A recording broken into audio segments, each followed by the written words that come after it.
जौनपुर से बड़ी खबर है, एसी फटने से हादसा हो गया। ज्वेलर शॉप में एसी ब्लास्ट के बाद आग फैलती चली गई। तो दमकल के इंतजार में ये आग और फैलती चली गई क्योंकि दमकल की गाड़ियां देरी से पहुंची। पड़ोसियों ने फंसे हुए लोगों को किसी तरह वहां से बचाया। जौनपुर से तस्वीरें सामने आई हैं। देखिए, नीचे ज्वेलर शॉप थी और ऊपर की मंजिल में आग लगती चली गई। एसी ब्लास्ट के बाद ये आग फैलने लगी और जब तक दमकल की गाड़ियां पहुंचती उससे पहले खुद स्थानीय लोगों ने रेस्क्यू ऑपरेशन चला दिया, लोगों को यहां से निकाला।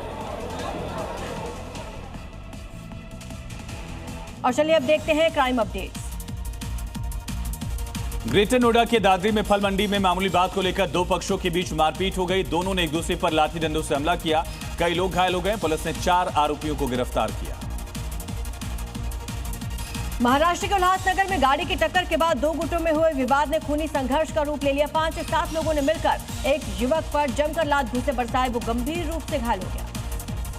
पंजाब के फजलका में जमीनी विवाद खूनी संघर्ष में बदल गया। दो पक्षों के बीच धारदार हथियारों से हमला हुआ। करीब 6 लोग घायल हो गए, जिन्हें अस्पताल में भर्ती कराया गया। पंजाब के फजिल्का में पुलिस ने नोट दोगुने करने का झांसा देने वाले एक शातिर गिरोह का पर्दाफाश किया। ये गिरोह नकली पुलिस बनकर रेड मारता, पीड़ितों के पैसे लूट लेता था। राजस्थान के अजमेर में असली की जगह नकली चेन रखकर ठगी करने वाले बंटी और बबली को गिरफ्तार किया गया है। पुलिस ने फुटेज की मदद से वारदात के महज 3 दिन के भीतर दोनों आरोपियों को गिरफ्तार किया। ज्वेलरी भी बरामद की गई। महाराष्ट्र से बड़ी खबर है, जहां पर टीईटी पेपर लीक में एक्शन लिया गया। सीएम फडणवीस ने एसआईटी बनाने का आदेश दे दिया। दोषियों पर सख्त एक्शन का निर्देश दिया गया है। कल पेपर लीक का ये पूरा मामला सामने आया था। अब इसको लेकर एसआईटी गठन का निर्देश दिया गया।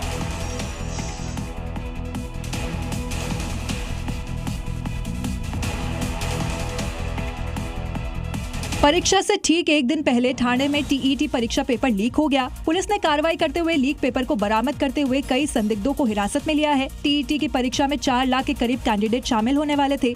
वो अपने भविष्य की परीक्षा देते, उससे पहले ही पेपर लीक का खेल हो गया। अब इसको लेकर सियासत गर्मा गई है। नीट परीक्षा के पेपर लीक होने के बाद से देश भर में हंगामा मचा हुआ था। इस बीच टीईटी का पेपर लीक होने से विपक्ष को डबल इंजन सरकार को घेरने का मौका मिल गया है। उद्धव ठाकरे को एक बार फिर से झटका लग सकता है। महाराष्ट्र में ऑपरेशन टाइगर 2.0 की सुगबुगाहट तेज है और दावा किया जा रहा है कि इस बार उद्धव गुट के 14 विधायक भी पाला बदल सकते हैं। और यही वजह है कि अब एक बार फिर उद्धव ठाकरे एक्टिव नजर आ रहे हैं। पार्टी कार्यकर्ताओं और नेताओं से मिल रहे हैं। वहीं बीजेपी ने कहा कि लोग असली शिवसेना की तरफ जाना चाहते हैं, तो वहीं उद्धव गुट ने चेतावनी दी है कि कल ये शिंदे गुट के साथ भी हो सकता है। दरअसल उद्धव ठाकरे ने 5 दिन पहले अपने विधायकों की एक आपात बैठक बुलाई थी, जिसमें पार्टी को एकजुट रखने की रणनीति पर चर्चा की गई। लेकिन इस बैठक में 3 विधायक नहीं पहुंचे थे, जिससे टूट की अटकलों को हवा मिली। बिहार की राजधानी पटना में एक बार फिर से सियासी हलचल है। 4 साल बाद आरसीपी सिंह की नीतीश कुमार से मुलाकात हुई, जिसके बाद उनके घर वापसी के कयास लगाए जा रहे हैं। हालांकि इस मुलाकात पर जेडीयू की तरफ से तो कोई प्रतिक्रिया नहीं आई, लेकिन आरसीपी जरूर उत्साहित है। अपने समर्थकों के साथ पहुंचे आरसीपी सिंह 7 सर्कुलर रोड यानी कि नीतीश कुमार के आवास पर पहुंचे हुए थे। वो वेटिंग हॉल में बैठे और नीतीश कुमार से उनका आमना सामना भी हुआ। इस मुलाकात की तस्वीर उन्होंने अपने एक्स पर पोस्ट की। उन्होंने ये भी दावा किया कि मुलाकात तो हुई ही, जेडीयू को अपना घर भी बताया। हालांकि जिसे आरसीपी सिंह मुलाकात कह रहे हैं और जिस तस्वीर को पोस्ट किया है वो तो कुछ और ही अब बयां कर रही है।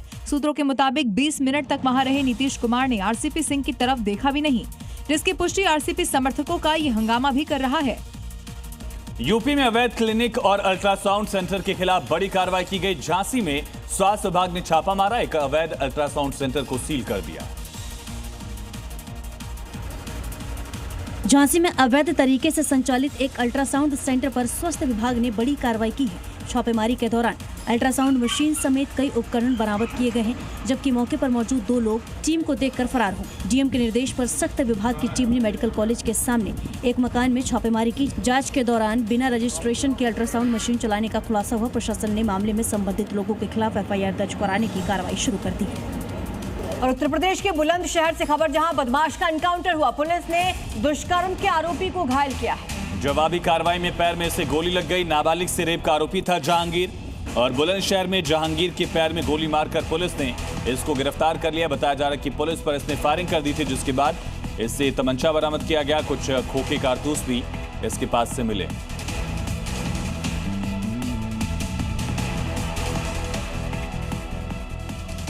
और अब देखते हैं राजधानी दिल्ली से जुड़ी हुई इस वक्त की 5 बड़ी खबरें। मुख्यमंत्री रेखा गुप्ता ने दिल्ली के साथ सभी कोचिंग संस्थानों को सुरक्षा मानकों का पालन करने के लिए 1 महीने का समय दिया। उन्होंने कहा, जिन कोचिंग सेंटर्स के पास फायर ऑडिट, आवश्यक सुरक्षा उपकरण, व्यवस्थाएं नहीं है, उन्हें सील कर दिया जाएगा। साउथ दिल्ली के सेंट्रल मार्केट में गिफ्ट शॉप के अंदर भयावह आग लग गई। आग की वजह से पूरी दुकान जलकर राख हो गई।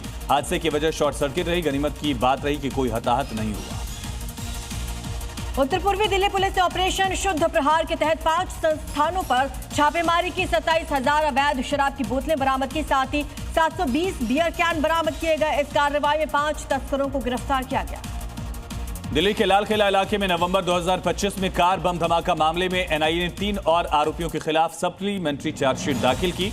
धमाके में 11 लोगों की तब मौत हुई थी। दिल्ली पुलिस ने ड्रग तस्करी गिरोह का भंडाफोड़ किया। 4 आरोपियों को जहांगीरपुरी से गिरफ्तार किया। आरोपियों के पास से प्रतिबंधित नशीली दवाओं की 1300 गोलियां बरामद की गई।